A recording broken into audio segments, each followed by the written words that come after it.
ప్రార్థన ఆమె జీవితాన్ని మార్చివేసింది.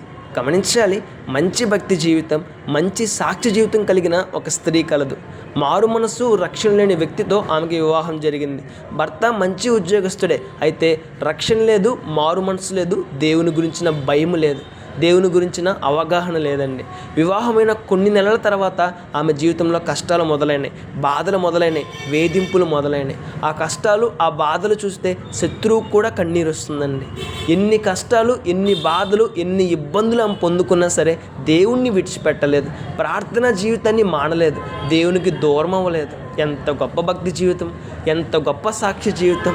ఆమె భక్తి జీవితం, ఆమె సాక్షి జీవితం, రాజీ పడని ఆమె భక్తి జీవితము దేవుని మనసును గెలిచిందండి. దేవుడు ఆమె ప్రార్థనా జీవితానికి, భక్తి జీవితానికి ఫలితంగా ఆమె పరిస్థితిని మార్చేశాడు, ఆమె స్థితిగతులను మార్చాడు, ఆమె కుటుంబాన్ని మార్చివేశాడు. ఆమె కుటుంబంలో సమాధానం నెలకొన్నది, ఆమె కుటుంబంలో రక్షణ నెలకొన్నది, ఆమె కుటుంబంలో గొప్ప ఆశీర్వాదం నెలకొన్నది. ఒకసారి ఆలోచన చేద్దామండి. ఆమె గనక ఆ కష్టాలు, ఆ బాధలు, ఆ ఇబ్బందులను చూసి కష్టాలతో రాజీ పడిపోయి దేవునికి దూరం అయిపోయి ఉండుంటే ఆమె జీవితం వేరేలా ఉండుండేది.